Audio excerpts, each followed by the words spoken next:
Good afternoon, everyone, and welcome again. And I'd like to also welcome to the stage our two speakers.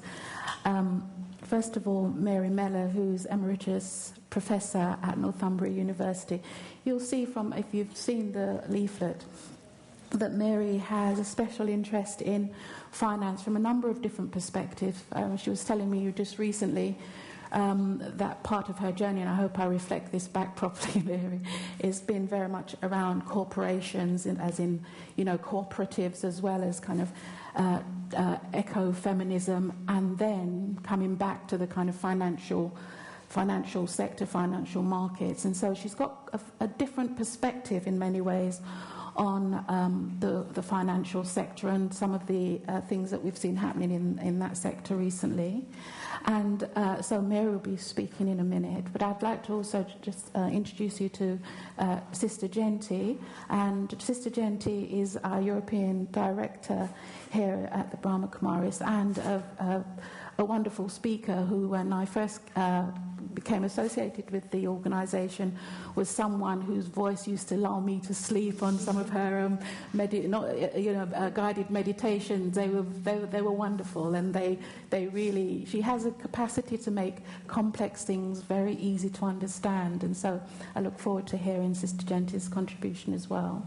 But before I ask Mary to start, what we're going to do is to just have 1 minute of silence between each of our speakers, and if we could just have that now, and then I'll ask Mary to speak. So just a minute of silence.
Genti, thank you.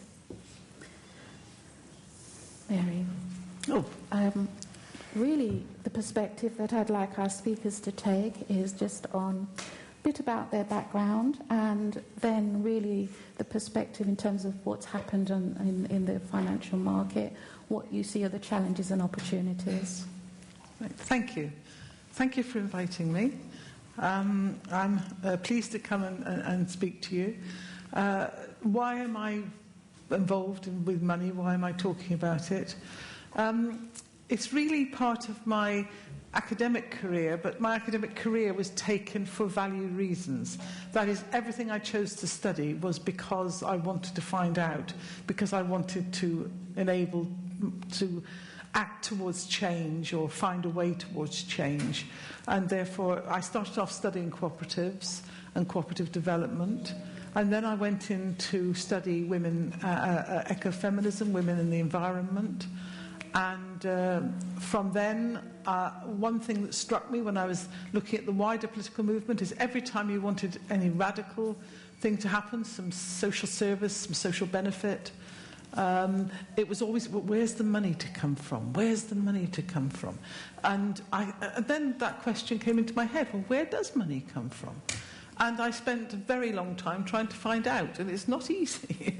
But I've written a couple of books, one with other colleagues and one by myself just recently, trying to explain where money comes from and why we've got in the muddle we're in and how we can perhaps get out of it, which is, I think, what you were asking in this session. So money, of course, has had a bad press. The love of money is the root of all evil. Money undermines social relationships. Money destroys the true value of things. Money leads to war. Making money is about profit and usury. And money is the big boundary between nature and women in general and the economy, because it's the boundary of money, what's paid for by money, that is largely a lot of what women have done, and a lot of men do as well, but traditionally it's been women who've done it, the kind of unpaid work, the community support, all those activities, and of course the unacknowledged debt we owe to nature, which isn't paid for in money. So the obvious thing, and I think the easiest thing to say is, well, let's get rid of money. Let's not bother. Let's all be nice to each other and have local economies and exchange our skills. And there's a lot of enthusiasm around that, and I think there's a lot of good things going on. But I don't think that answers the problem for complex societies. We've built our populations on globalization and industrialism, and to get down to 200 or 300 people cooperating with each other, it's great. And I'm not saying don't do it, but I think we need a bigger system. But we need to make it a people-based system rather than an economy-driven system. So that's what I'm trying to do. So I've argued that we can have a different approach to money. And the reason for this is that money, actually, far from being this alien thing that destroys us and destroys our values, is arguably the most socially based institution in our society. Because there is nothing real about it. It's an absolute social arrangement we make with it between each other. And one of the problems has been we've treated it as if it's a real thing, whereas in fact it's not a real thing. It's a relationship. It's a relationship people to people, collectively, individually. And once we understand that money is not natural at all, not even gold. We've been misled in Western societies particularly by this obsession with gold and silver because we think it's precious in itself. But of course it isn't, as everybody in this room I'm sure would probably agree with. We make it seem important to us. We think it's got a value. But it doesn't have it. Do you know who gave gold our value? Isaac Newton did when he was head of the Royal Mint. He decided what sterling was worth in gold, and he just made it up. And that's what you do, you make it up. and everybody thinks, oh, Newton said, must be right. So that's how it's been done. And you see, what we've seen in this crisis is who stood behind money in the end. Did the banks stand behind money? They fell immediately. Did the companies, the financiers, the hedge funds, did they stand behind money? No, they went cap in hand, didn't they? They went saying, oh, help, help, help. So who stood behind it? We did. Only in the end, the only thing that held the whole system up was the people. The people, the fact that we are willing to pay our taxes, we're willing to go to work, we're willing to accept, we're willing to keep going. And it's, in the end, the only thing that underpinned the world financial system were the governments of this world, and the governments of this world are us. So in the end, the only thing that supports your financial system is the willingness of the people. And once you understand that, then you see that money is utterly, utterly social. And therefore it's ours. It's not theirs.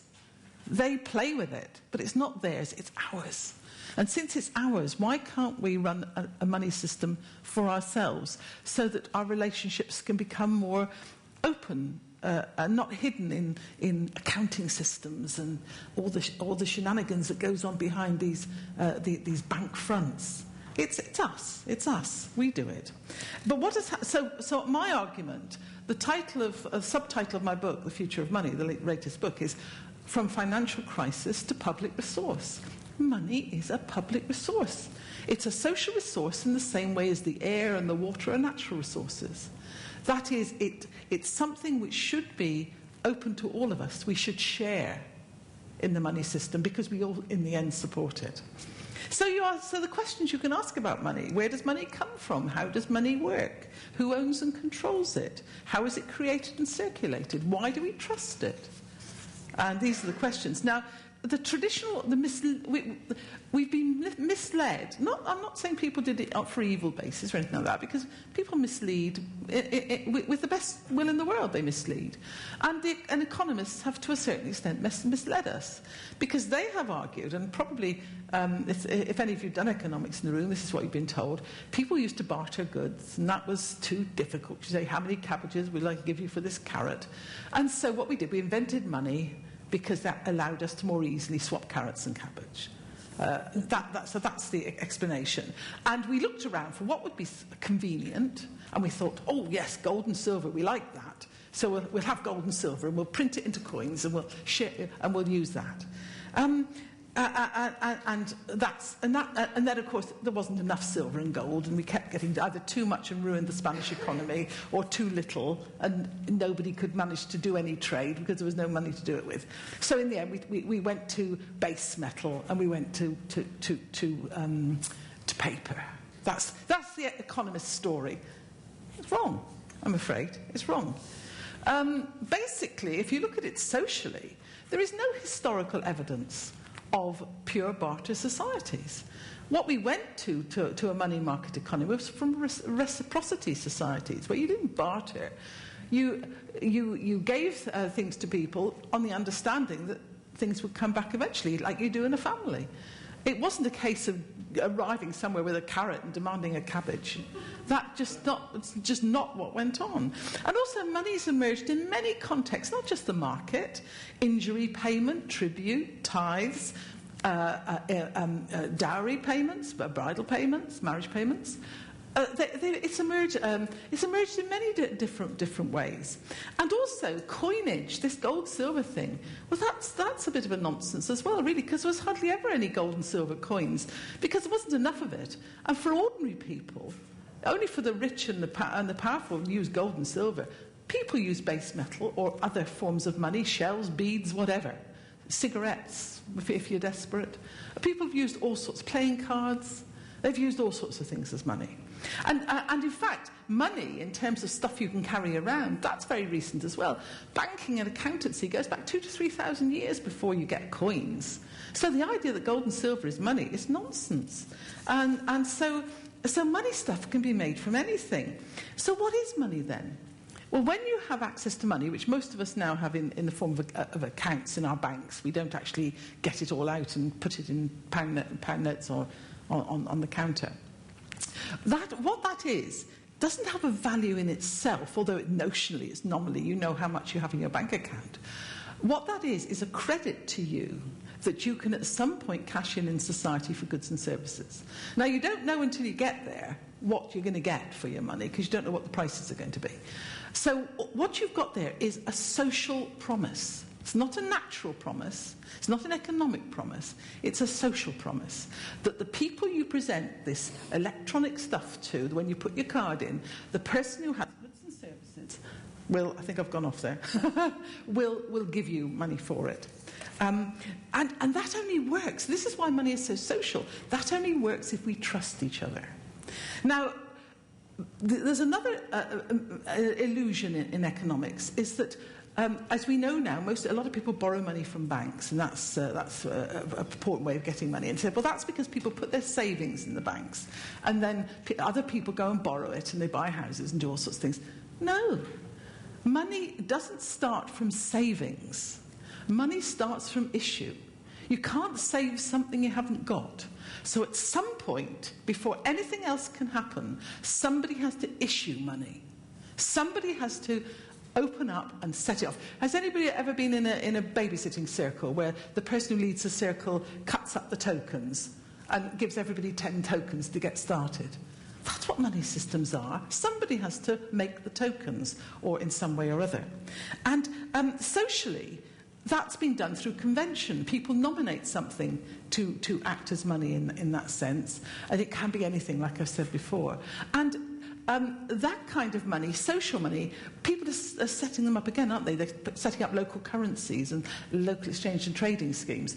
That's social money.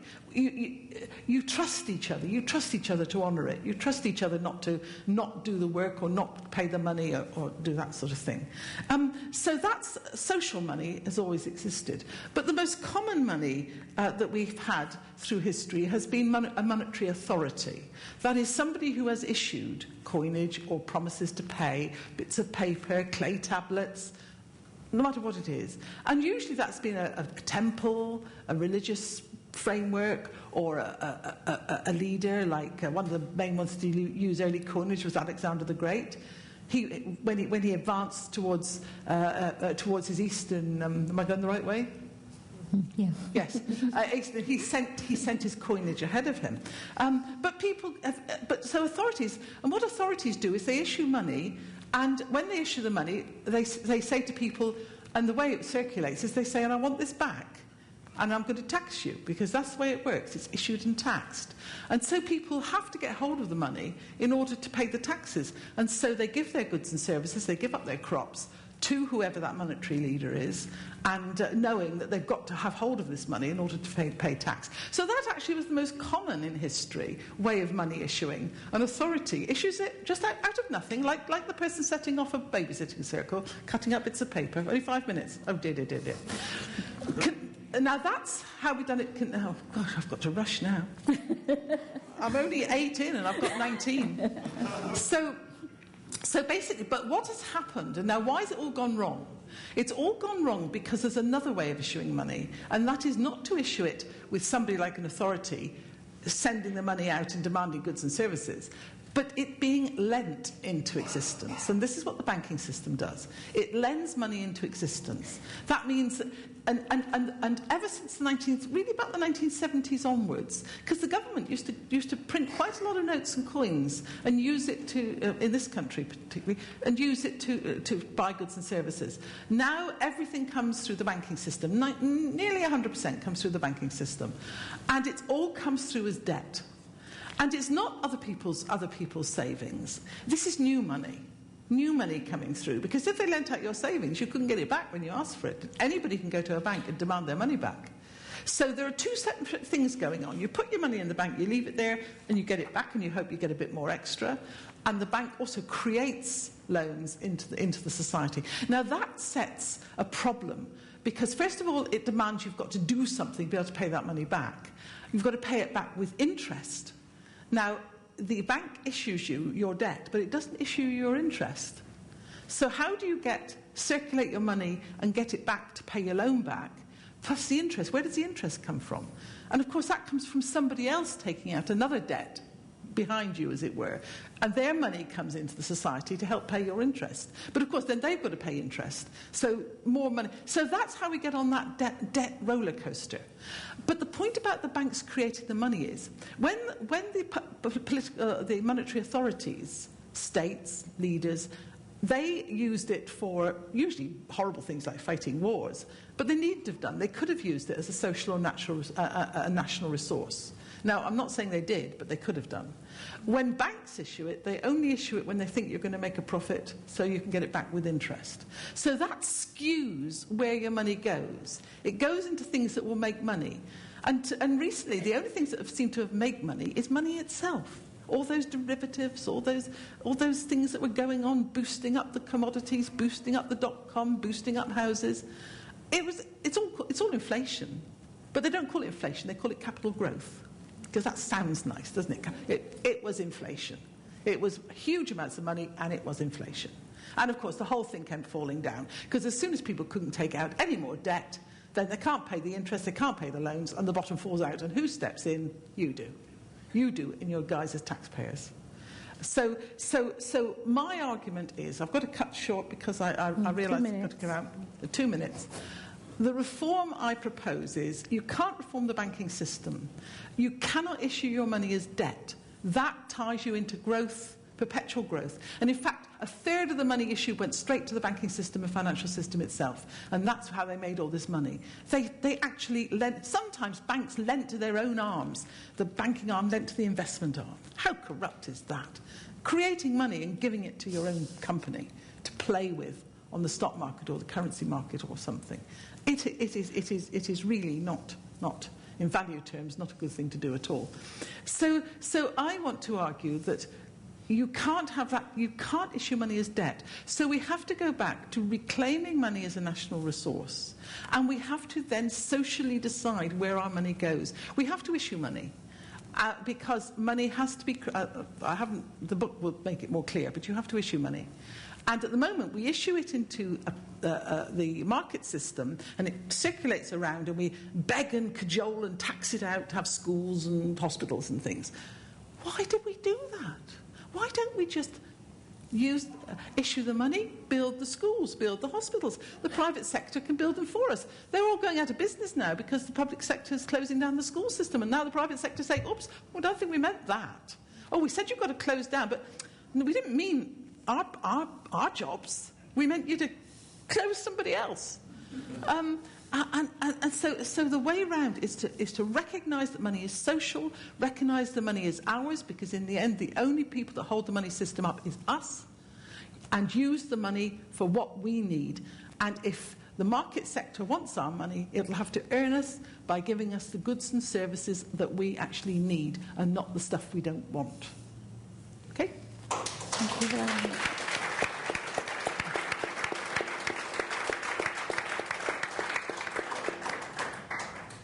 Thank you very much, Mary. We'll just have a minute of silence, and then we'll go on to Sister Gentry, and we'll pull together the two presentations after that.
Om Shanti.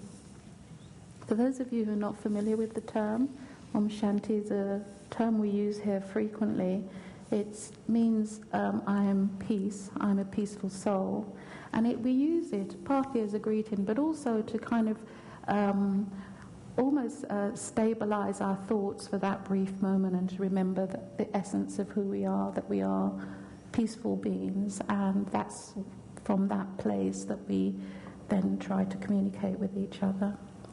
So that's why we use it as a greeting. Fascinating introduction by Mary, and as I said, we'll pull some of the things that you've said out in the sort of plenary session and questions afterwards.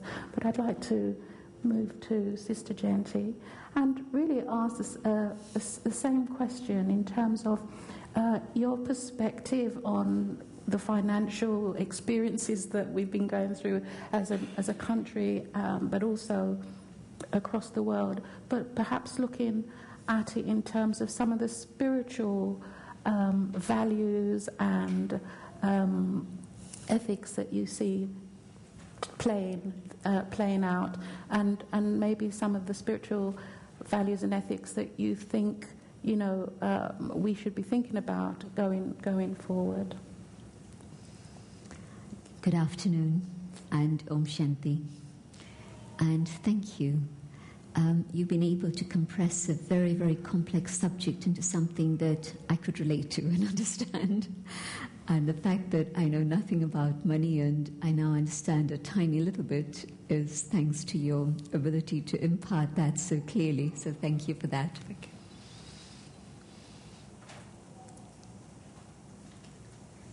One of the things that I remember from the 80s is I'd gone with Daddy Janki for her first visit to Brazil. I had been there a couple of times already. But Dadi Janki, many of you know her. She's now 94, and at that time she was in her 70s probably. So we're in Brazil, and particularly in Sao Paulo, and we're going through the streets, and the biggest and most beautiful buildings are the banks. And Daddy turned around and said to me, "Do you know where all our money is going in? It's going into building these banks for them, beautiful buildings for them. It's not going in to serve us, but it's creating this." And at that time, I loved Daddy and believed everything she said, but I had a question in my mind, where is Daddy coming from? How is she making this sort of statement? And that was my ignorance, and that was her insight and intuition. And of course, as time has gone on, and especially the last few years, that statement has been revealed to be absolutely true. Who is it that the banks were serving? Was it the people, or was it themselves? And I don't want to look at the negative side too much, but I want to explain how, from a spiritual perspective, we see the whole subject of money. And it ties in then very much with what's going on in the world today and why we're in a crisis. Yesterday I asked somebody who works in finance, would you say that Britain is still in a recession? And he said, well, some would say yes and some would say no. And I said, well, what would you say? He said, I would definitely say that we're in a recession still. And if you look at unemployment, unemployment is growing. If you look at the conditions of people, well, there's still a lot of sorrow and suffering. The people I work with, the person who's very high-powered, he's struggling to pay his mortgage on a little flat. He was living in a 5-bedroomed house and he moved to a little apartment and he's struggling with a mortgage on that. His wife is now having to work and she didn't before. So he had a whole list of practical details about the conditions of Britain today. And he had quite a bit to say about politics and how this seems to be the worst time to be able to have a coalition in which the two leaders don't seem to be on an equal platform. And so what's going to happen come tomorrow, come next year, or the year after? And so the picture he was painting wasn't a very pretty one. It was pretty dark. And as I say, someone who knows more about finance than I do. And I was just looking at something that John sent me, actually. And the article that came, I think it was Friday, in Friday's Independent. Very interesting article.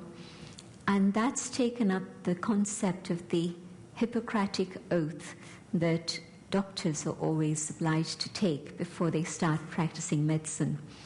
And that idea that whatever it is they do has to be for the good of the patient and the good of others, and they must do nothing against that oath, against that person.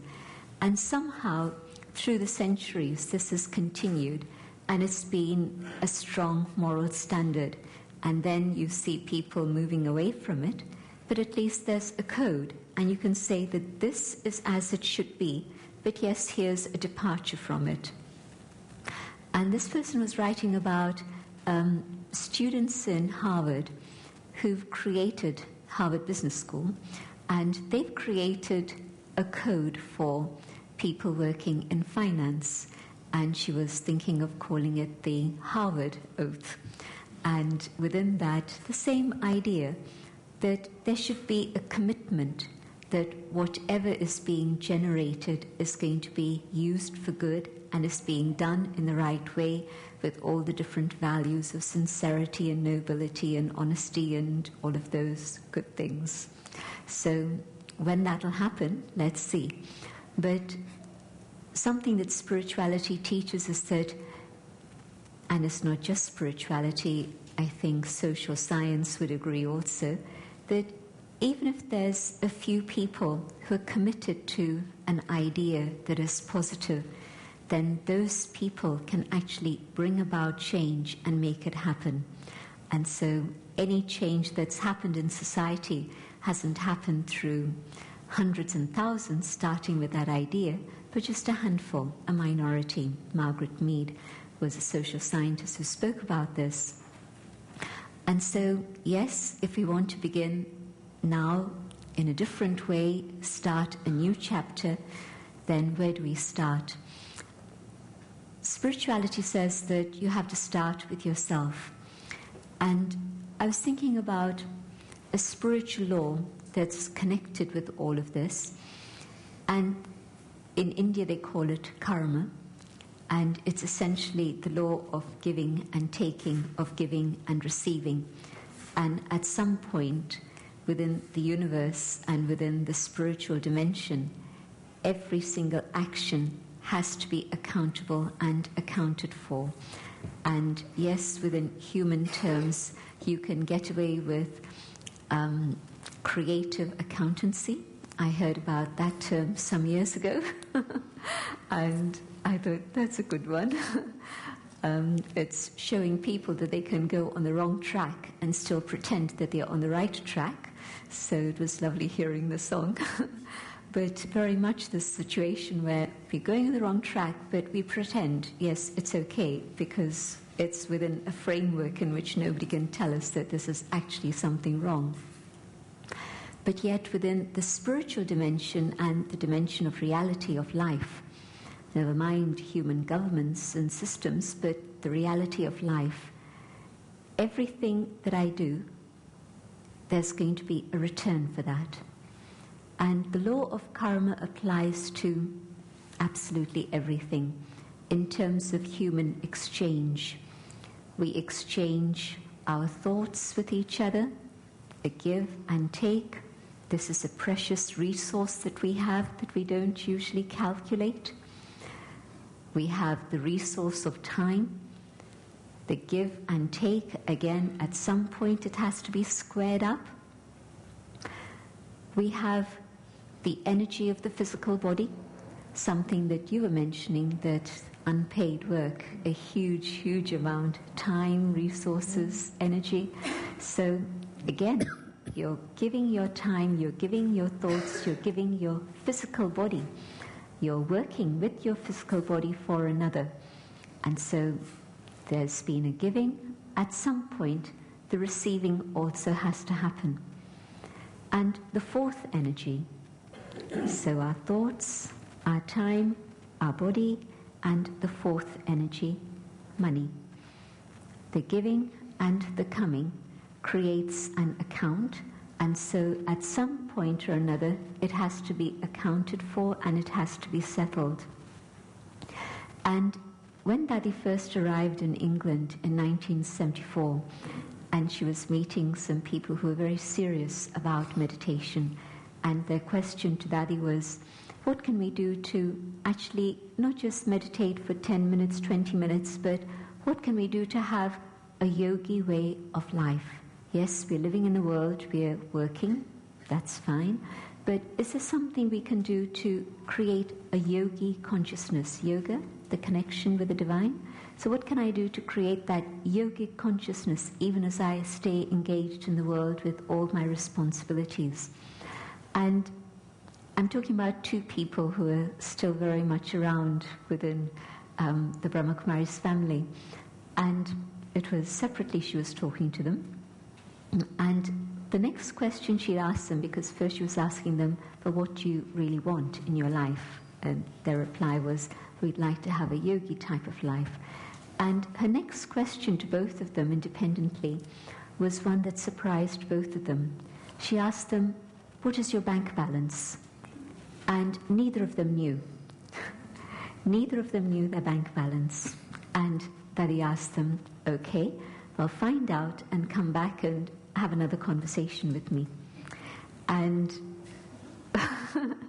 and Dadi had the time, they had the time, and it was their fortune that Dadi was able to give them such personal mentoring. Today you'd be told that this is professional counseling and financial advice, and you're not even allowed to give anything like that. You'd be in jail if you... So the world is a bit different today. But Dadi's point to them was, well, you should at least know what is happening in your life. You should know how much you're earning, how much you're spending, how much you're saving. And if you don't know that much basics of ABC of life, how are you going to manage in your life?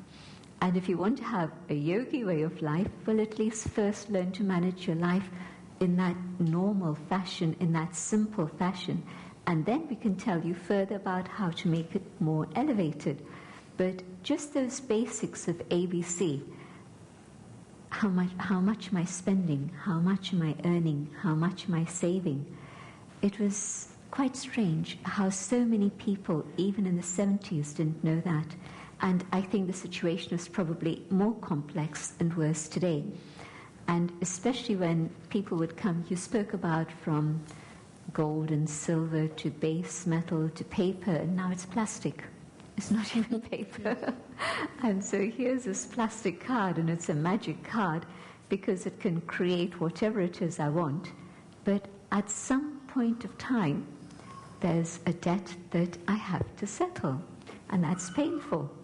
Because when I go out spending, I don't realize that there has to be something that I have to settle at the end of the day. And these little funny plastic cards have made life great fun, but immensely more complicated. And they've taken us further and further away from the basic rules of give and take and understanding what it is I have to do in my human life. And Daddy's point to them was, okay, get all of that clear for yourself at least. But then start asking yourself the question, is my money just simply for my own comfort? Or is my money doing something for the world at large? Am I able to use my money for something that is of benefit to another? Or is it just simply, I'm going to live comfortably, I'm going to live happily and not so happily? But you can see how within society today, and this is certainly a change that's happened in Britain even within the last 40 years, 50 years, the amount of money that used to be put aside for good causes, whether it was religious purposes, whether it was other charitable things, I don't know the figures for this, and I'd actually be curious and I'd want to find out. But probably in terms of individuals, it's probably less and less and less and less. And so from a spiritual perspective, I'm working hard, I'm earning my money, and okay, I'm staying within my budget. But if I'm just simply using my money for my own day-to-day survival, in karmic terms, I've not put aside anything for the future.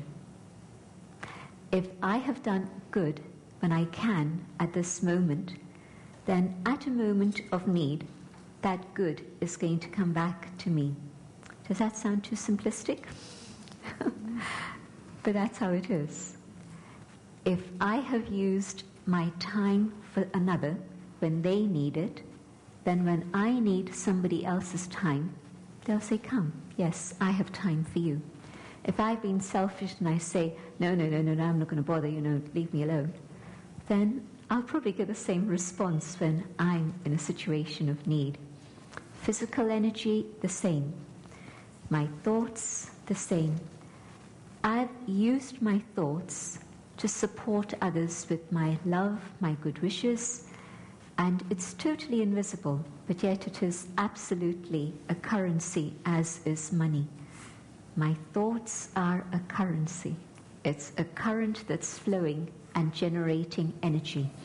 Money is also an energy, the physical energy of this.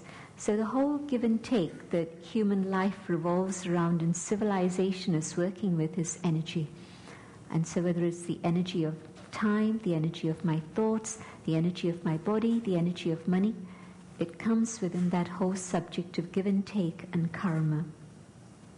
And so what happens is that when I have the right consciousness, the consciousness which is not just of matter and materialism, but a consciousness which is broader, that takes in the spirit and body, spirit and matter, then all my energies are being used not just for myself, but for the social good, for the benefit of all.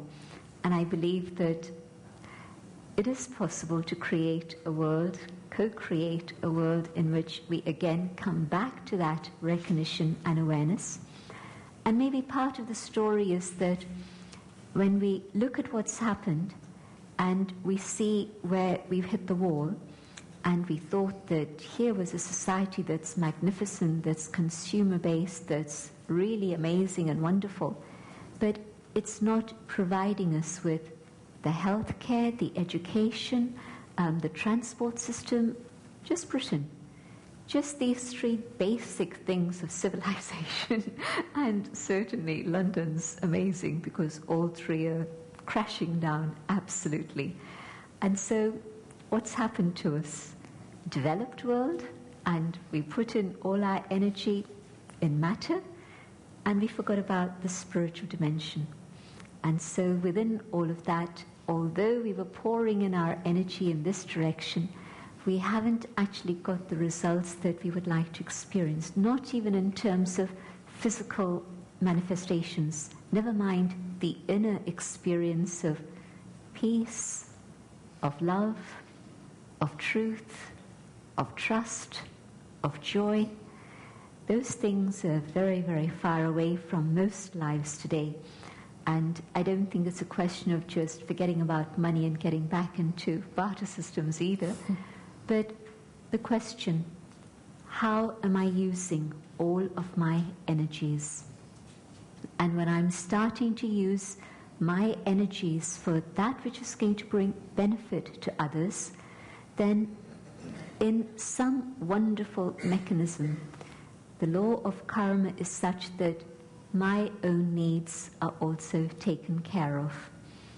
That doesn't mean I say I sit and meditate and the world is going to provide me with food. No, I use my physical energy to work. Now, how I work, what I work is then many different choices that we have. But yes, I use my time, I use my physical energy in the right way. But the important thing is understanding what am I doing with all of this. One of the things that's happened in India, and it's happened in front of my very eyes, it's happened all over the world and here too, but in India I can actually trace it from the time when I used to go back in my teens in the 60s, came here in the late 50s, then in the 60s going back. I would compare India negatively and say, well, it's London that's my home that has comfort for me. And India was uncomfortable in terms of the basic mod cons, and you really had to struggle with everything. But I loved going there because of family or friends. And at the end of the day, was it the mod cons that were important for me, or was it the joy that I felt there? And here also, good friends, but yet somehow a very different spirit there. But I'd say London was more important for me then. And then through the years, and then especially there came a big turning point when the person who's now the Prime Minister of India still, he's now in his 70s, time to go. But at that point he was the Finance Minister, Manmohan Singh, an enlightened person, and he turned things around to open up India. And today, in some parts of India, you'd wonder whether you were in New York or in Los Angeles. They have these huge shopping malls, and it's quite amazing. And so in terms of everything being available for everyone, yes. But yet, the tragedy. Somehow this money has come and all this development has happened, but still, the poor get poorer, and a tiny proportion of the population of the rich somehow get richer. But there just isn't that situation of distribution of wealth, even though there's comfort for some.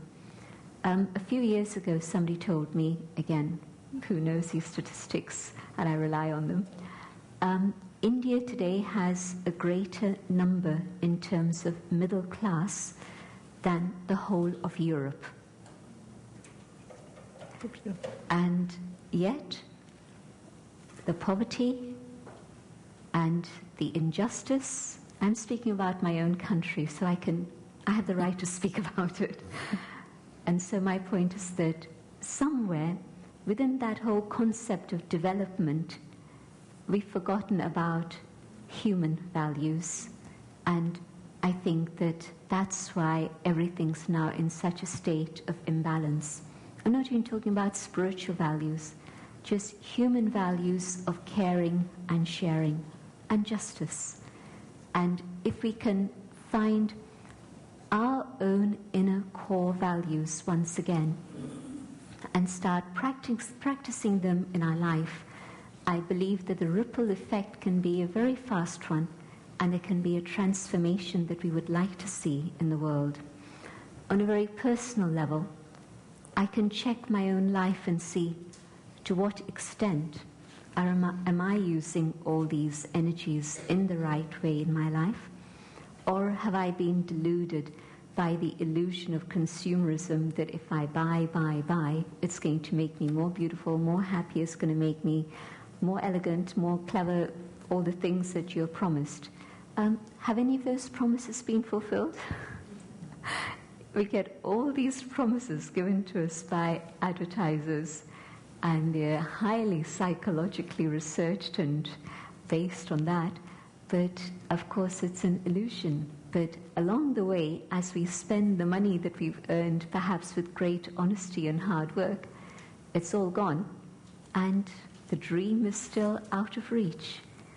And the other way, a life in which, yes, I have to take care of my needs, but beyond that, let me take care of others and help others. And the joy and happiness that comes from giving truly is greater than receiving. It's something that's universal, this concept of giving and receiving, but we've forgotten this.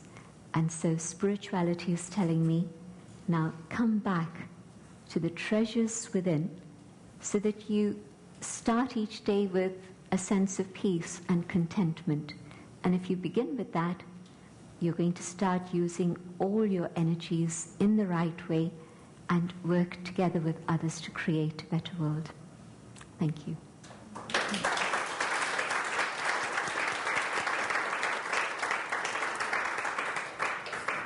So thanks to both our speakers. I think, I don't know for you, but for me, it really kind of opened up the whole discussion. It's interesting because you might start thinking, taking one perspective, and then as the program moves on, it takes another perspective. I was particularly taken with Mary's introduction to the whole financial, the sort of growth of money and its place in society, and how we've used it. And Gentiben's explanation of how money is just one of the energies and the resources, which very much complements what Mary was saying about it being a resource. It's a natural and national resource like other resources. But it kind of didn't, for me, I still had that question, which is what role, how can we influence what's happening on a kind of global level in terms of how financial systems work? Because in a way, many people have sort of talked about being, the little people who've been affected by the behaviours of financial institutions and financial systems. And this isn't about blame, totally. Are we blameless? As individuals, are we blameless? And what can we do to bring about some of the changes that's been touched on in your discussions? Mary? Do you want me to answer that? Right, okay. The problem is that I don't want to talk about a thing like blame, even for the people in the City of London and doing what they do, because, in a sense, I think when it comes to, I said money is a trust that society will meet your needs, will take your money, will give you services. And when that social trust breaks down, money can't replace it. It's the social that gives us our security, not the money. And the trouble with, you see, if I say to you, how much bread do you need in the rest of your life? You could say, well, I eat about, 4 slices a day. And if you did it, long enough, you'd come down to, I could do with a loaf every 3 days or something. And if somebody said, right, no question, you'll get a loaf every 3 days. But if somebody said, how much money do you need for the rest of your life? You don't know. Because money is a trust. But you don't know what goods and services you're going to get for it. And so we often hear about money leads to greed. Now, I think what leads to greed, a lot of it is insecurity. If you're saving money for a rainy day, and obviously you'd like to give some away, but you don't know how much to save. And I think this is the problem with philanthropy. People don't know how much they need for themselves because you can't actually keep it as money because you've got no idea what society's going to do. So it seems to me that if we could make people feel secure that they will get the goods and services they need when they need it, which is a collective thing, it's a social thing, then they don't have to be greedy about money. Because I think a lot of greed is insecurity. And people in the city, okay, they make a huge amount of money, and it's a dreadful amount of money. And at one level, that's very wrong. But these aren't happy people. They may be throwing £20 notes out of the window when people are protesting beneath. But they're actually highly stressed, and they're in a situation where it's do or die. You go with it, or you leave the system. And many people have left. They've said, I can't bear it. I've got to leave. But those who stay in, I mean, it's a highly stressful situation because they don't know. They make as much money as they can because they don't know if they're going to lose it the next minute. And it's a horrible situation to put a human being into, I think. And I know they're hugely privileged and all the rest of it, but it's still a horrible way to live. So it seems to me that, and the trouble is, we've all been sucked into it through things like the ending of security in the state pension. So we've all been told if you've got enough money to get your own pension pot, because that's supposed to solve the demographic problem. But that can't solve the problem any more than the original problem with a declining birth rate, because the financial system and the economic system also has a demographic problem. You haven't done away with it. But you've actually put your security into money. And so in a sense, a lot of this stuff that's going on and they're making a fortune in the city, a lot of it's your pension funds they're doing it with. What can we do, because we having a sense of the experience of what's going on, what's wrong. Part of us wanted to think about, going forward and changing. As individuals, what role can we play, do you think, either? Well, I really think, and I would say this, but, I agree with I don't, absolutely agree with everything you've said about the values here. But from my little bit, I think that I want people to understand what a money system is. I think we've got to give ourselves the information, and I'm not the only one saying these type of things. I mean, a lot of people are coming to the same analysis of the money system, that in fact it's something social that we need to reclaim socially, and we needn't be seduced into the fact everybody's got to do everything for themselves and it's all my bit of investment, and the fact that money can make money. This has to be wrong. I mean, money, how... like somebody said, I was reading a book the other day, and somebody said, I think it's David Corton, I don't know if any of you've read some of his works, When Corporations Rule the World and things. But he says, how do we come to think that you can put some money into a savings account, and when you come back to it, you expect there to be more in it than you put in? And you've done nothing. You've done nothing. All you've done is put the money there, and you expect to come back and have more. But we're told that we can have more. And yet, the way that we can only get more is because other things have gone on in other places, which we may like, but we may not like at all. Maybe highly destructive things have gone on. And it's all because we're told money can produce more. And I think that is the bad value of money, the idea that money can breed money. And that's... So I think we equip ourselves with the knowledge, and then we can begin to build more secure social systems And then people can let go of this obsession with money and the insecurity that does drive selfishness and greed. And I do think it is insecurity. I don't think it's people have dreadful values, because that means anybody who's saving money for their pensions, you would see them having dreadful values. No, you're not. You're trying to deal with insecurity. And okay. yeah. Thank you. Sorry, rather long-winded. No, it's excellent. I was just going to comment on the fact that there's a huge amount of fear and insecurity that most people everywhere have today. And when there's this understanding of the give and take of energy, then what you're doing is you're investing. You're using your time, you're using your energy in the right way, and that brings that understanding of security, that I don't need to be afraid for the future. I know that what I've done has been to sow the seeds, and the fruits of that are going to come. And so really it's something to live one's life by, that if I can trust and do what is right at this moment, I don't need to be afraid. Yes, very much so. Thank you. I'm going to throw the questions out to the floor if there are any questions that anyone in the audience would like to ask. We've got a microphone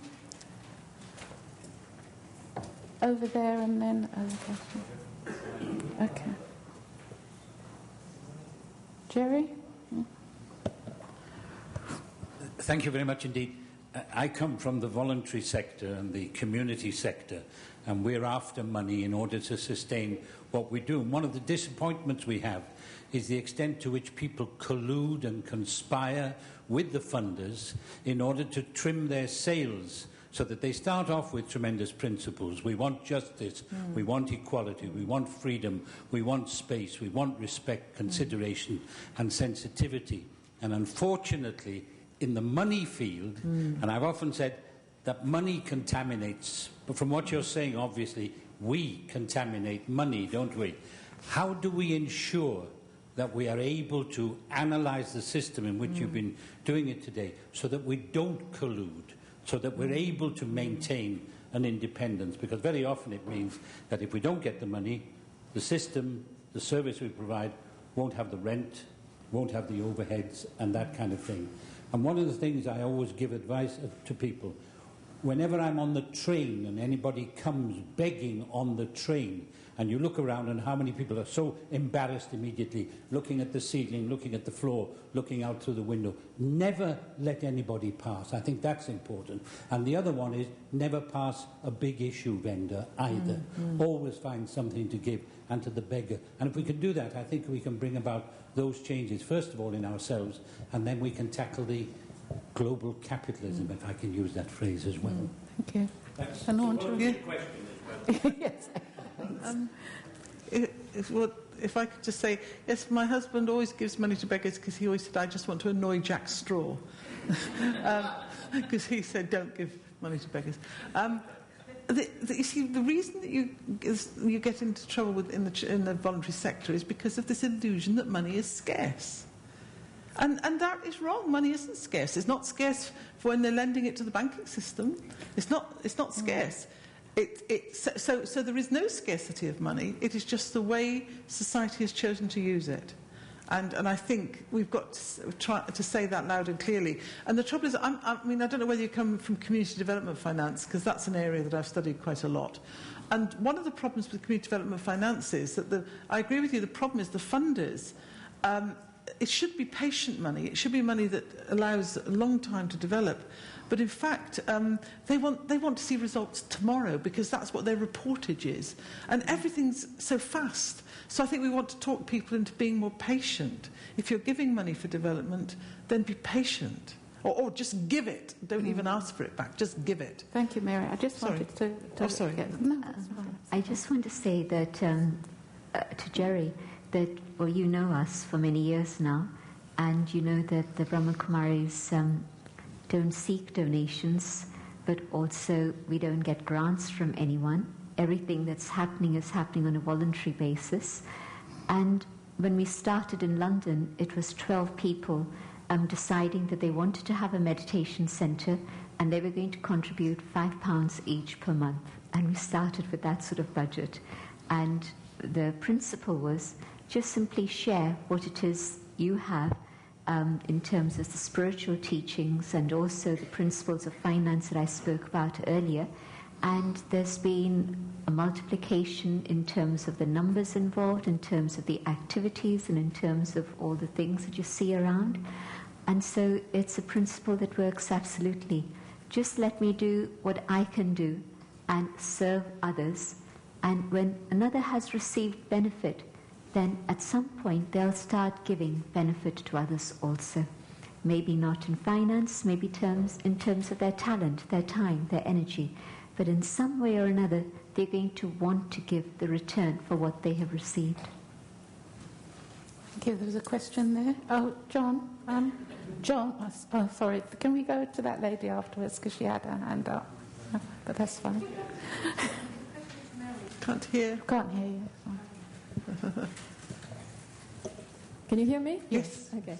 I just wanted to ask you a question because you were saying about the schools and saying all the money goes to the war. And as taxpayers, don't we have choice? We say, well, we don't want to, I don't want to contribute and paying to help the war going and all the money goes to war. Yeah. And I may say, sorry, I'm not paying the tax unless it's for the schools. Yeah. And we all have the choices. Yeah. Straight answer your question, I've got to answer it a little bit. One of the reasons that all the money issue has gone to the banking system is because people don't trust governments. And we've got a terrible democratic deficit. We don't trust governments. So we've given economic decision-making entirely to the market through the banking system. Now, that is no better. It funds the war by the war companies, the industries that promulgate this. What's that one? Halliburton or whatever it's called. Yes. And people like that. So in a sense, people say two things when you say reclaim it to the public, not necessarily the state, but to the public. They say, inflation, it will cause inflation. And I say, well, it causes inflation wherever you issue money. Hence, we've had inflation in the financial sector. And the other thing is, you can't trust the government. But I think the government, again, is us. The money system is us. And therefore, it's not a case just of returning it to the public sector. It's returning it to the public so that we actually make decisions about economic priorities. And we don't make decisions the long way round via the money in our pocket because we've got different amounts of money in our pocket. That's the market way of doing it. I think you've got to come in at the beginning of things rather than the end of things when you're the consumer at the end. I think we've got to decide where investment goes and what our priorities are in society. Porto Alegre does this in Brazil, does this with municipal budgets. Decides. Yeah, but how much power do we have? Because I don't issue the money. Yeah. That's what I'm trying to say. If it has to come from the banks at the moment issue it, and you have no say. They're the one who have the power. If you return money issued to the public sector, you've got some chance of having a say in it, and therefore, and when it comes to war, states never bother about how much money they've got when it comes to war. To be honest, they just go for it. Schools, they'll do it or not do it. War, they won't even ask where's the money. So basically, issuing or not issuing money has never stopped a country going to war. So that's no sanction at all, really. So the point is, we have to make a democratic demand that money issue and the way it's phrased has to be decided by us, the people. And we're not asked those kinds of questions. We're just asked to elect somebody. And we're told economics has nothing to do with us. It's all to do with the people who know in business and things like that. It isn't. It's to do with us. So in a sense, it's our... we have to make our voices heard and take up and demand and not get told there is no money, because the money is our money. There is money. There is always money. And don't take no for an answer, basically. Thank you. Did you want to come? There's a speaker over there and then... Yeah. I think you basically covered the point I was going to make, because I had followed your argument up to the point that money is a social resource. And I was thinking that we as a people give the authority to the government to make that decision for us in a way by our vote. And we expect them, in turn, to return the social services that we expect, the hospital, the schools, and everything else. So I was, it's exactly what I was going to say, that, it is up to us to vote if we are going to have an authority above the individual level, say as a government, to, vote with our feet, basically, and say that, we do not want wars, we want schools, we want hospitals, we want pensions, decent pensions, and I think we have to make that decision. Yeah, very true. I mean, think what's happening now when countries all over the world are going into other countries and buying up their land, buying up their property, like China going into Africa. Now, that's, China is a state, but it's being done by the private sector as well, particularly buying up land.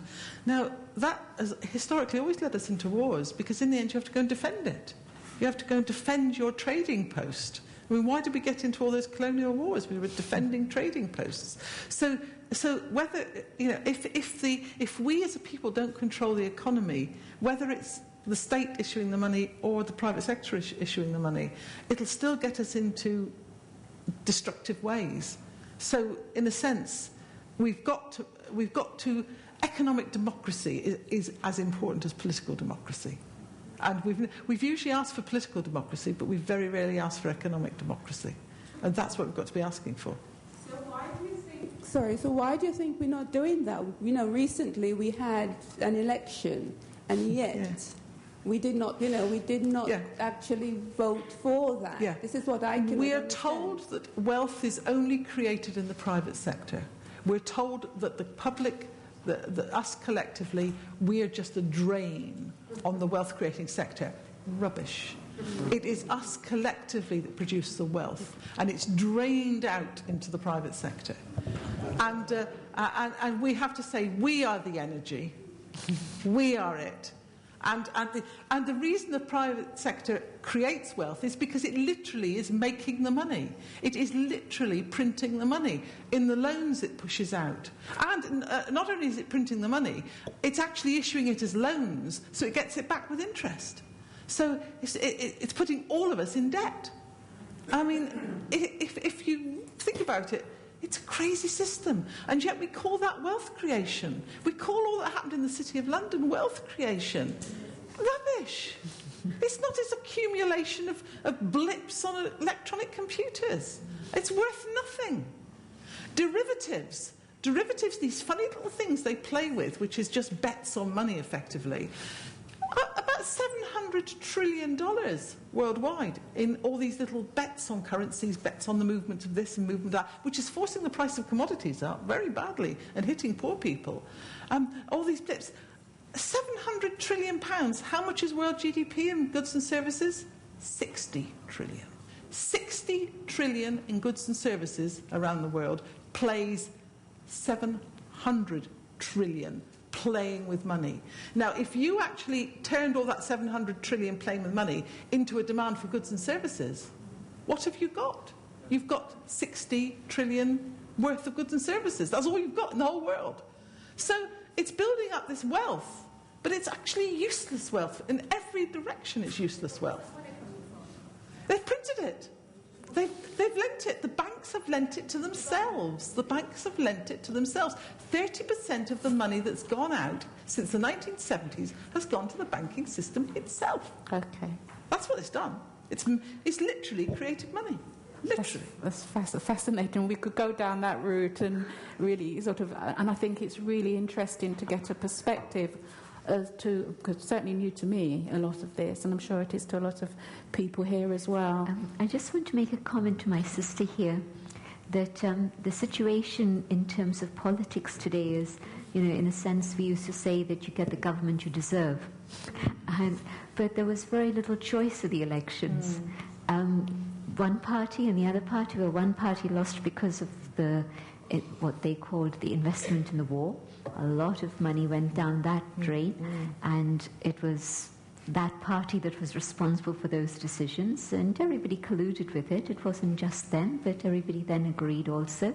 But the other party also, well, what's the difference? And so you really have no choice in terms of the politics that's happening and the governance that's happening, because it comes back to people. And the people today have lost that awareness of real inner values. Then whether it's banking or whether it's the social services or whether it's the politics, it really is another story. But the real fact is that the inner value of the human being has been downgraded because we've lost touch with ourselves.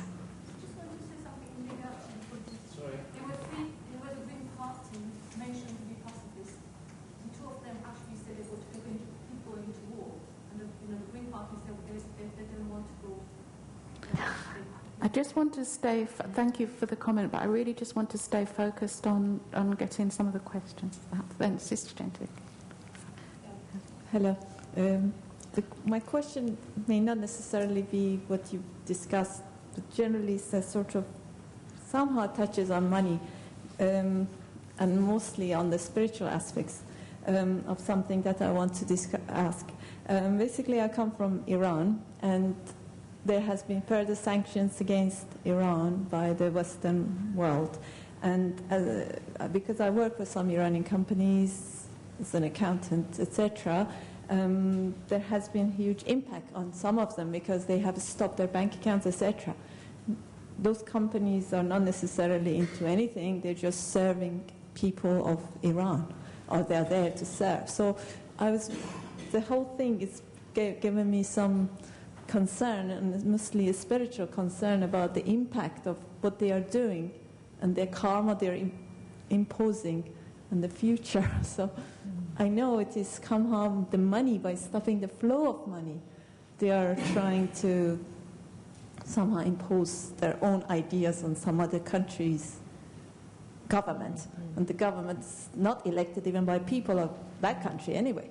So, I don't know, it's a difficult question. Maybe it's not the subject of this forum. I think it very much is the subject of the forum. I mean, as I understand it, it's, what's the karmic account of the actions that have been taken against the banks of Iran?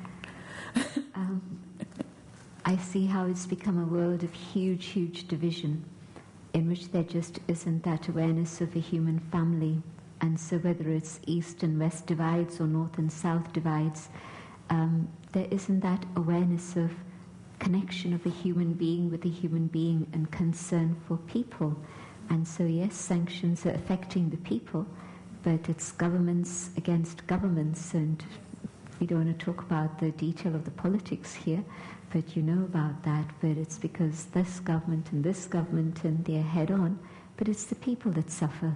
It really is. The people in charge, they create their own comfort zones, but it's the ordinary people.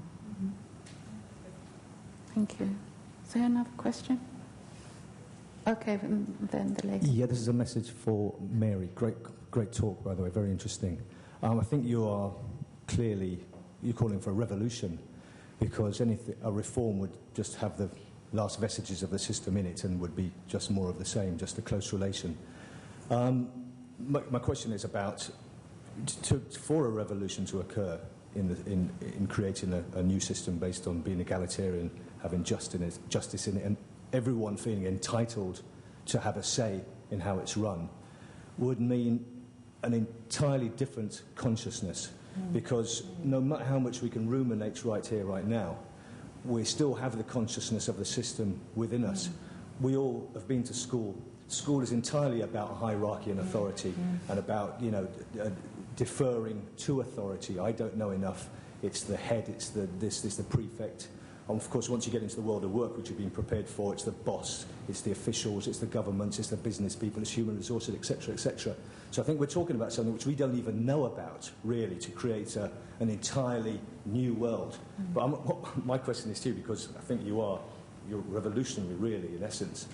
What do you think is the consciousness, the values that we need for us all to think, actually, I am entitled to have a say in my life outside of the family, because usually in a family we do cooperate.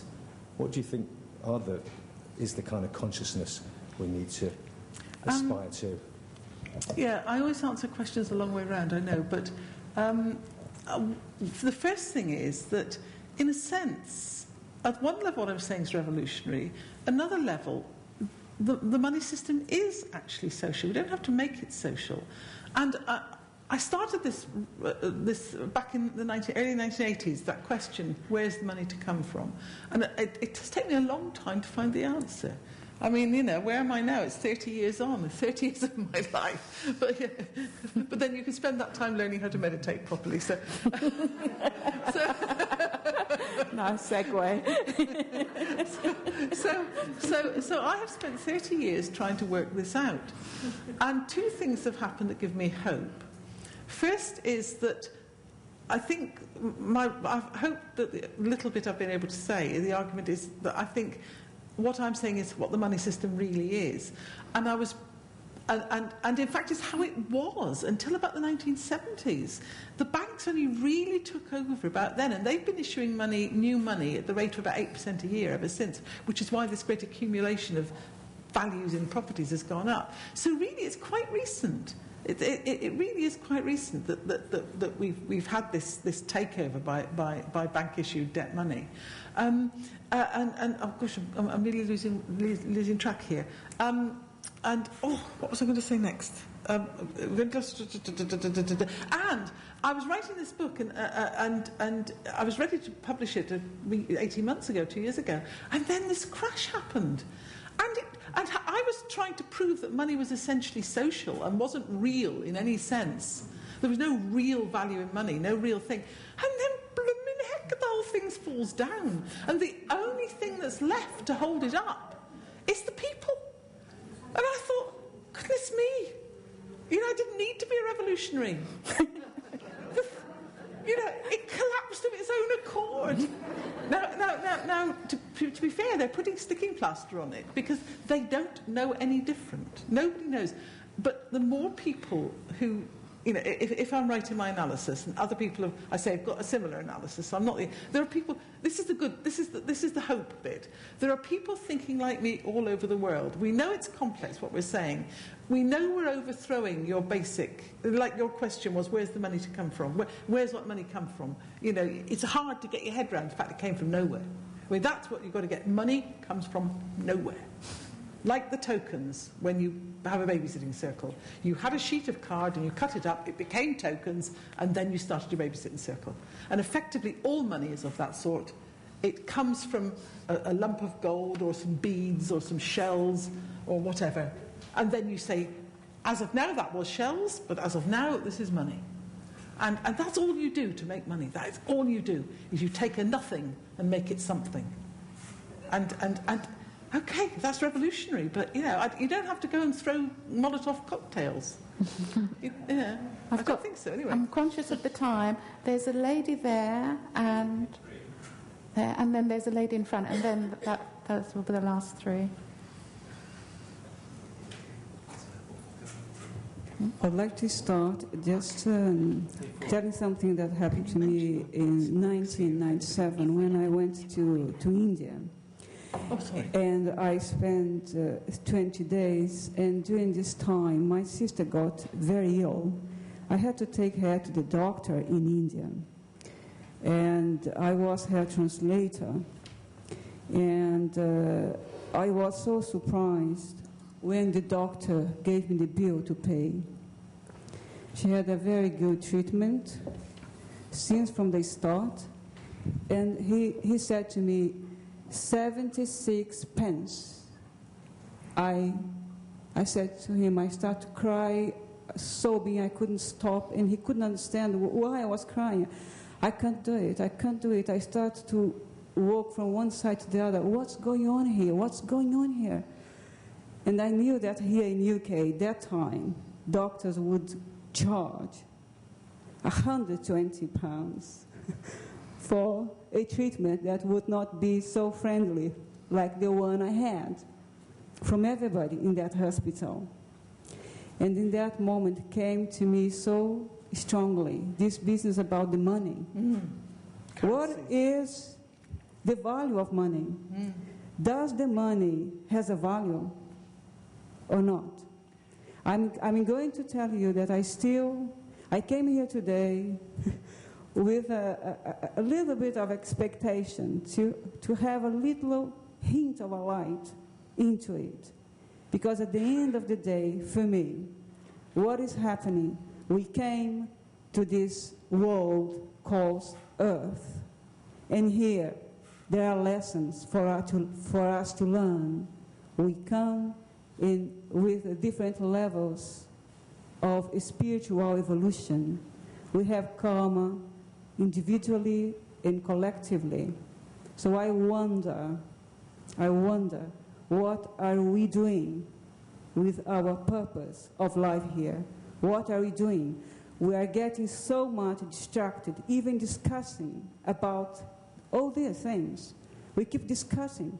And for me, it seems to me that I am so immersed in this distraction.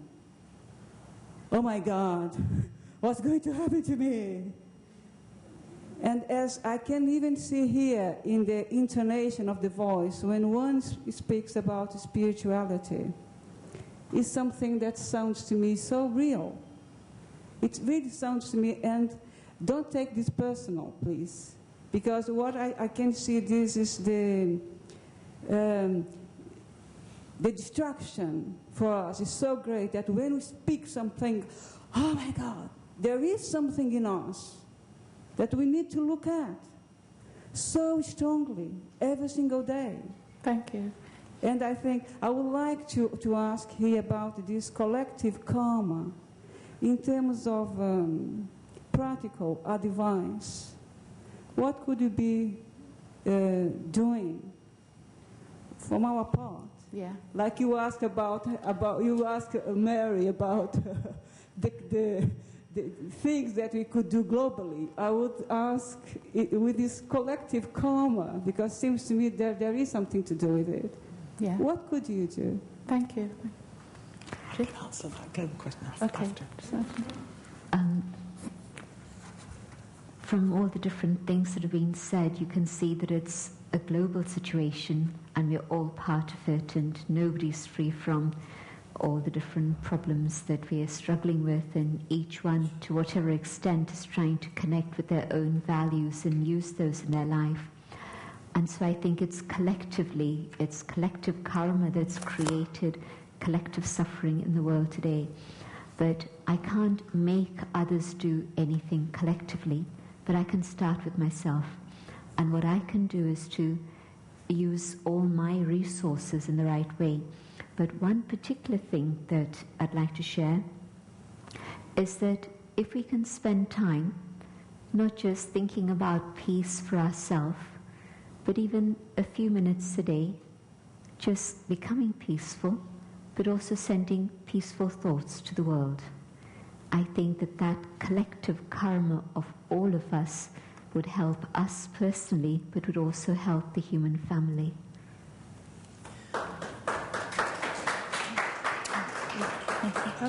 Can I just answer the question about the global money? Because that's part of the talk I didn't get to. I think that money is social, and therefore it's related to what I call a kind of monetary space. That is one where everybody shares a common trust. And so it's the currency for Britain. And with Europe, there's a currency wider, the dollars over America and the rest of the world as well. So money covers a particular area. And then you come up against, as you did in India, where 76 pence just meant nothing to somebody who's paid in pounds or in dollars. So one of the main reforms must be that you must not be able to put one currency straight into another. And I would Keynes had this kind of idea as well. You go through an international currency. So you have your pounds, you have your euros, you have your rupees. But you interchange with each other via another currency, which doesn't necessarily get traded, but so you exchange into that one. Say the rupee exchanges into that one, and the pound exchanges into that one, and you buy in at different rates. And I would say you should do it at something like the average income ratio, so that in fact you would have to pay in India what you would have to pay here, because you earn a salary here. And therefore, and it's only this ability of certain currencies, the high value currencies, reserve currencies, are able to exploit the cheaper currencies, and that's got to be stopped. That really does have to be stopped. I know I say things in a rather excitable way, and it must look like chalk and cheese up here with this very, this very calm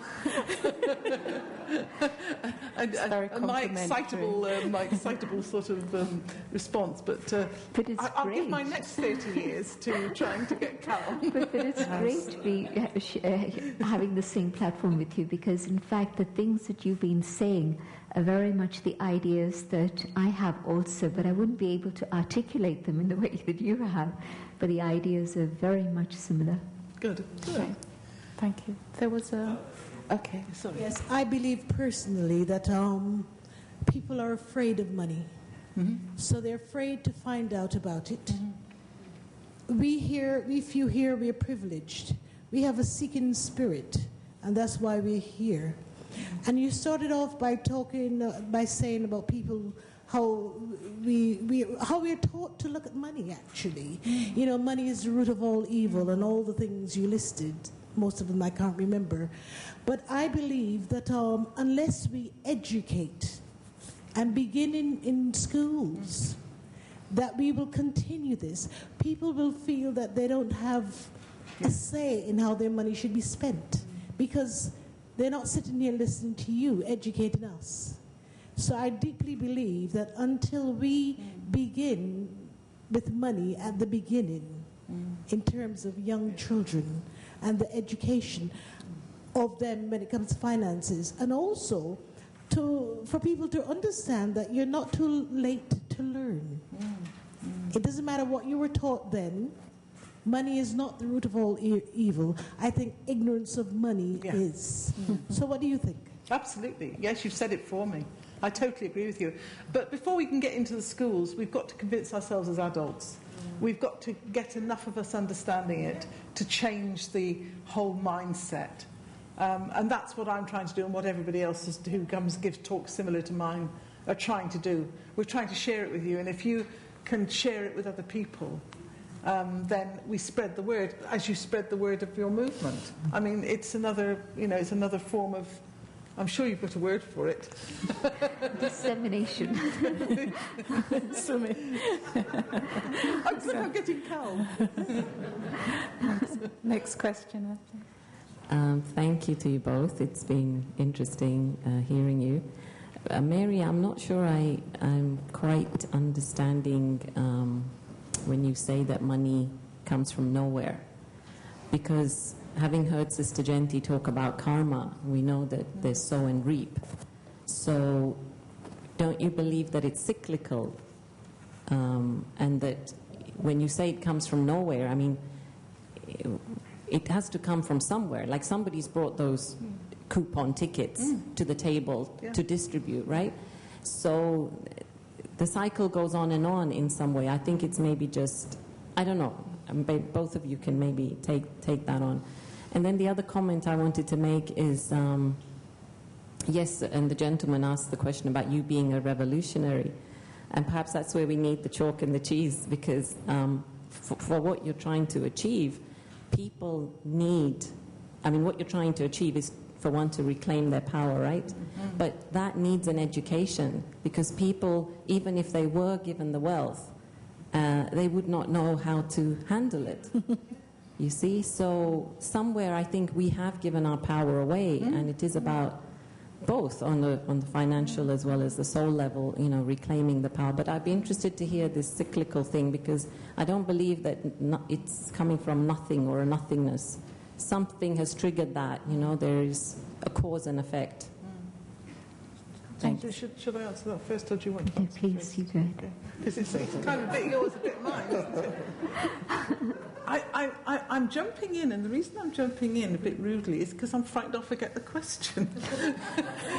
I'm sure you never forget questions, but if I don't answer straight away, like I forgot your question about global money. So it's a senior moment. And so I think, oh gosh, I've got to answer, and I've forgotten the question. Cyclical. Money does not exist in and of itself. We have to make something money. But there is a force that actually makes money, and that has to be the authority to get people to trust what has been deemed to be money. Whether it's gold, whether it's silver, whether it's shells, whether it's clay tablets, whether it's accountancy, whether it's electronic records.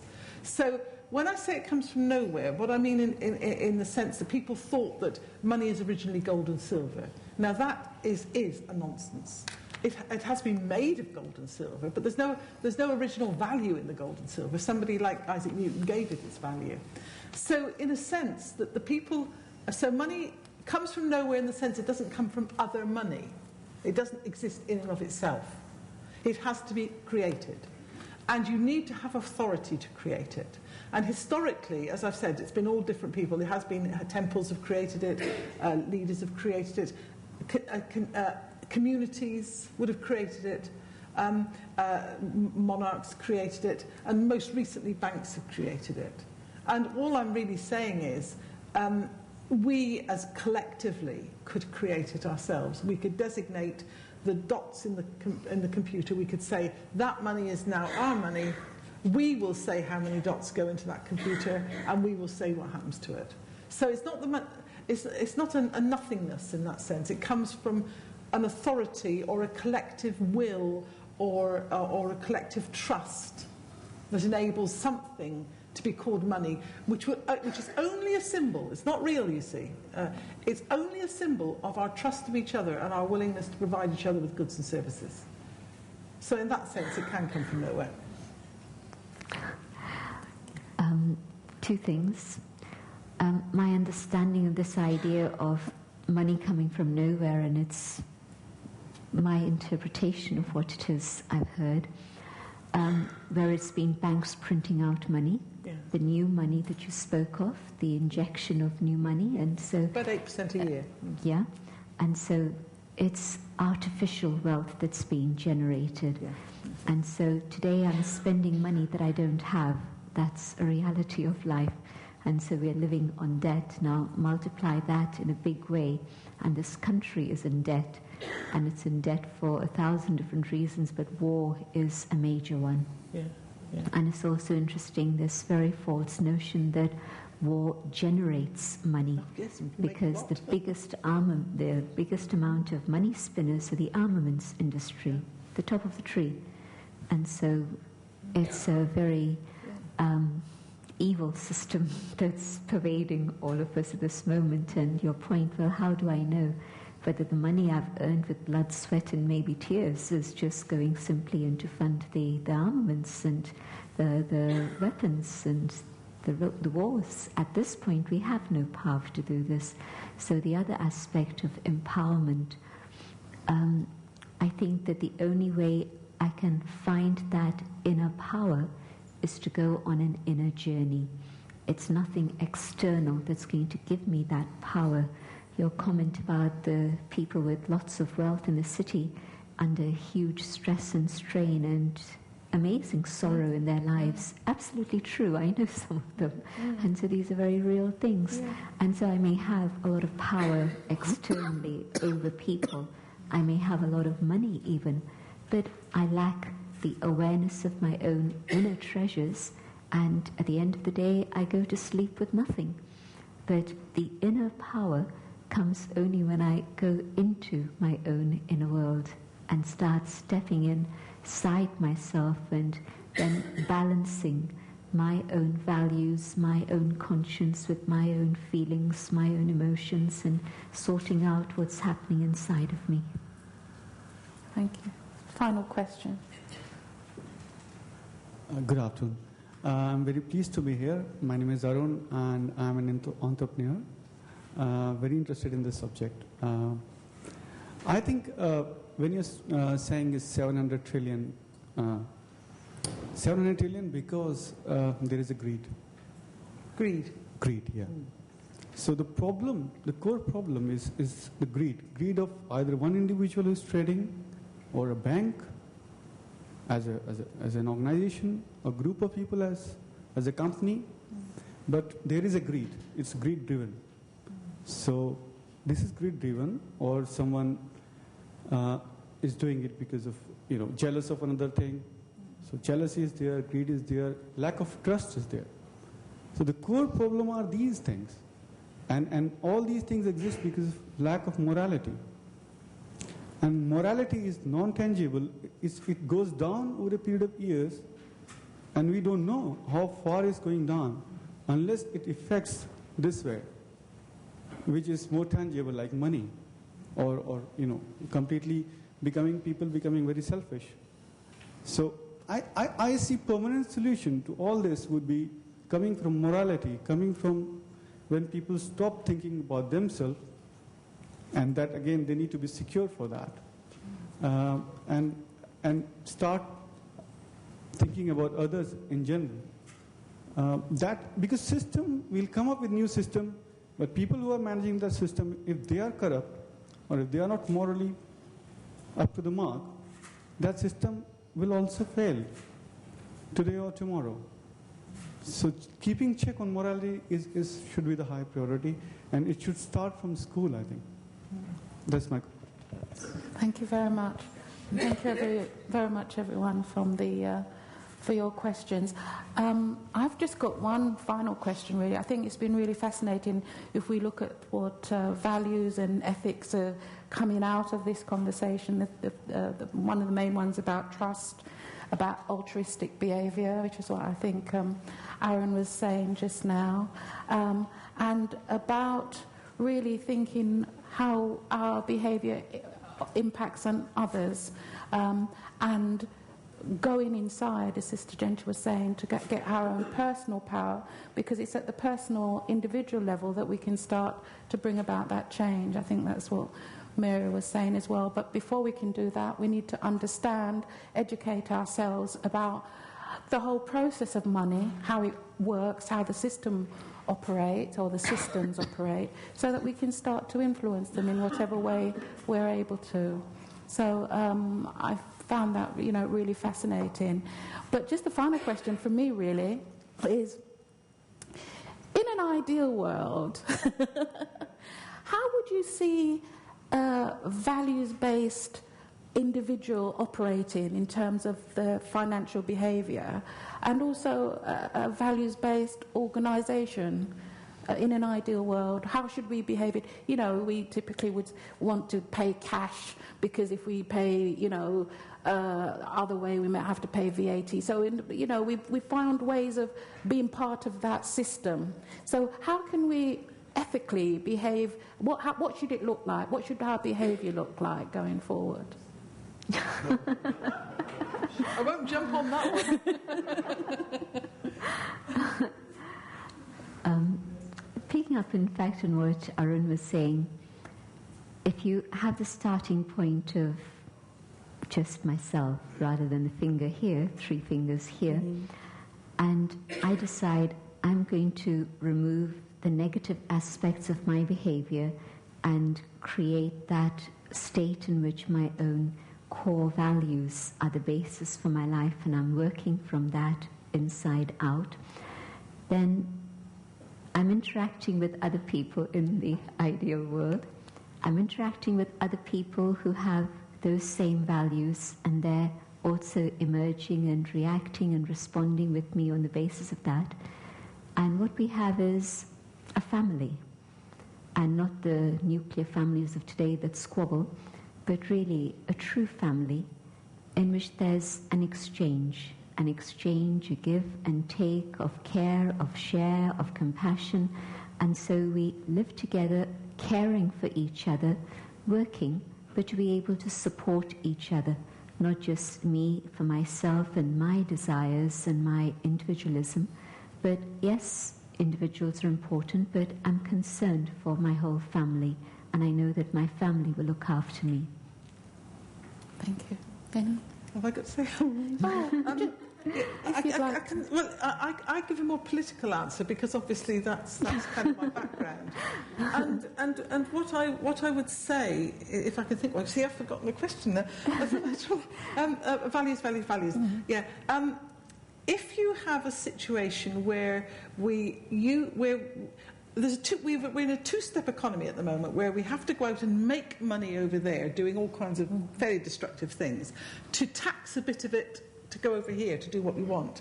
Now, my idea is that you do the things you want first and you issue people with money sufficient for their basic needs. But obviously you demand responsibilities of them. They have to, people do work as well. And then when you've got that, you don't use tax to raise money for expenditure because you're doing it anyway. You use tax to stop unwelcome expenditure, and you use it also to regulate money supply. Because if you've given out too much money, you see, what's the choice you've got? A market economy we've got at the moment, which none of us can control, and it's gone actually bananas in the past thing, or a command and control by a state. Now, the point about the market is it's flexible, and the point about the state is people don't trust it, and it can be authoritarian. So I've got this idea of a sort of entrepreneurial organisations that actually meet need for which money is issued, which then and taxation is used to make sure that money is invested and reinvested in socially necessary things. So you would pay your VAT because it was actually keeping the money in the schools rather than going off to do something else. Brilliant. So you wouldn't feel as if you had to hog every bit of money you've got. So while values, absolutely, it's the two things, isn't it? It's the values, and then out of the values, creating the structure, which is what you're talking about, isn't it? It's building that structure that enables the values to be actualised, really. Am I getting it right? Yeah. In the system of communism, in the perfect vision of communism, which of course hasn't worked because of human weaknesses of ego and anger and greed and all the rest of it, but in that perfect system, each one is giving to society that which they have, and is also receiving from society that which they need. So that's perfect, but it becomes imperfect because of imperfect human beings. And so when you clean out the human beings, then you could clean out the system. So you're a revolutionary too. Absolutely. And on that note...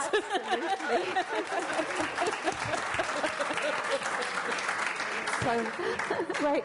It took you a couple of hours to discover that. Great thanks to both our speakers for a wonderful, really educative afternoon, I think, for me. Informative. Thank you.